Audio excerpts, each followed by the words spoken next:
If we don't get Ron Paul in, it is over for this republic. I couldn't have said it better.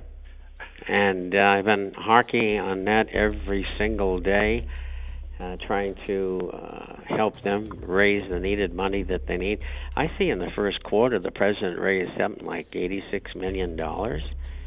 I mean, that's incredible. By the time the election comes, what is he going to have, 300 million or something like that? Well, I should tell you, I'm trying to get a new video done, which I think the title of which will be Real Men Love Ron Paul.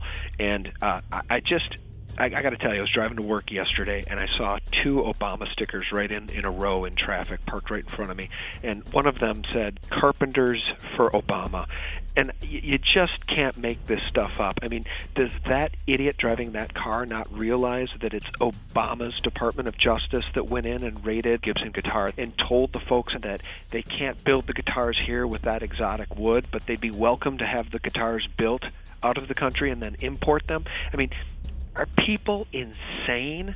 Are people completely mad in this country that Ron Paul should be leading these polls 90%, but he should have 90% of the vote, because anybody who can think must realize that everything else is a lie, and the only person telling the truth about anything anymore is Ron Paul. Well, 3 days before the election in Iowa, he had 50% plus. And Santorum goes from 2% to 24.5%. Now I ask you, statistically, anybody who's been to university and taken statistics knows that is absolutely impossible. It's impossible. It's impossible. And the public stands there like a bunch of people with their thumbs in their mouths, not knowing what to do and afraid to say anything. The whole election in Iowa was fixed, and it was done by the Republican National Committee. And the same is true. In fact, I just got a Union Leader article out of New Hampshire this morning from one of my subscribers, who is a state representative in the state of New Hampshire, and they're investigating. What'll come of it, I don't know, but I do know that they have films of these people giving out ballots to people for people who are already dead. Right. And so in both instances, the results were rigged. There's no question. And we saw this with the Bush administration. It wasn't blatant with Obama when he had his election, but it was with Bush. If you remember, in Florida, they went to the Supreme Court, and the whole thing was whitewashed, and they control the Supreme Court. What they wanted to do was put that moron in office. Mm-hmm. And then after that, most people don't know about this, but the Bush people sent their people down to PAN, P-A-N, in Mexico, and all their crews and everything. And they did the same thing there for Calderon.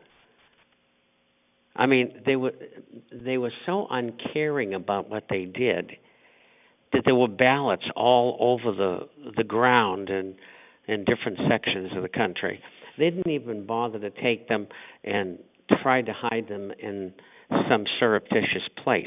They just dumped them on the ground. Yeah. And so this is what you're dealing with. This is not just America. They're doing this in other countries. You know what was encouraging, though, about the New Hampshire vote is that Ron Paul finished a strong second, despite the widespread use of the Diebold voting machines in New Hampshire. I think 90% of the precincts had those crummy, easily hacked Diebold voting machines, and he must have had a strong enough lead. He must have had a strong enough base in New Hampshire that they couldn't even dumb it down below 24%, because that's where he finished, and it was a strong second. So that was really encouraging, I thought. Well, it was, and you and I would notice that, and others like us, but the public doesn't. You got to hammer away on it. And once we get the results back from New Hampshire, and I don't think we're going to get anything out of Iowa. The Republican National Committee covered everything up, and they pay people cash, so you can't look for a check for $5,000 for fixing an election. or 50 grand or whatever the number is, and so it's all cash, and so I think the moment for that is past. But I think what Ron Paul should do, my personal feeling, is go after the female vote in a big way. They love him. Women, he really appeals to them for a whole bunch of reasons. And secondly, I think he should be more confrontational, mentally act like a street fighter. Yeah. I would have to give him some credit, though, on that front. I've really seen him sticking to the hardcore facts and the truth, which often is kind of like a punch to the face of the Romneys and the Gingriches of the world, because these guys are such frail men behind the curtain that it doesn't take much to appear that they're being attacked. Ron Paul speaks truth, and it seems like he's on the attack when really all he's doing is pointing out that, they're globalists who support carbon taxes, who support open borders, who support endless war, who support Obama health care plan. So he is on the attack, but that's typically because he's only speaking truth. I don't know how to term it, but it's just like a fighter. You're in a boxing match, and you find out what you're doing isn't working. The match is even. You got to change your tactics somewhat, and by looking like you're more confrontational. I don't know how to describe it. I know how to do it, but I'm not in a position to do it. The point is this, that would help, I think, because the more he leans on them, and all they've done a negative, are really going to hurt them, because there's nothing they can dig up on him. They've already tried the racist thing, and they've already tried anti-Jewish thing, which is the first thing that comes out of the Southern Poverty Law Center and the ADL, and it didn't work. I mean, Ron Paul is one of those people.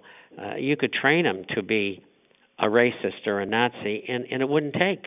Yeah, it wouldn't take. It wouldn't take. He'd say, "I can't be one of you." Yeah, he's a modern day. Shoot me, He's a modern day Thomas Jefferson. Period. End of story. There's a few litmus tests that we can look at. To know, who the truth tellers are, and who the people who, who's being sincere and who's not. And the litmus tests are: will you talk about the Federal Reserve criminal system? Will you talk about this new NDAA bill with S 1867 that allows this frickin' military to arrest American citizens and throw them into a dungeon? And will you talk about Ron Paul being the only solution and the only candidate that deserves our attention and our support? Those are the three litmus tests. That's it. Most of them don't do that. Yeah. Well, yeah. Increasingly, I don't know. The only thing I stay away from is religion. Yeah, me too. Because it's so complicated. You got 9,000 different Protestant sects, and you got, 15 or 20 Catholics, and on and on and on. There's no way you can be right. I think we covered a lot of good stuff, and I do appreciate your time, Bob. I really do. We all do. We appreciate it. Anytime you want. All right, buddy. Well, you have a good weekend. You too. All right, Bob. And it was a very good program. Thank you, sir. Okay, bye-bye. Thanks, Bob. Bye-bye. Well, thanks for tuning in, and visit SGT Report for all the latest on a daily basis. Thanks for watching. Good night.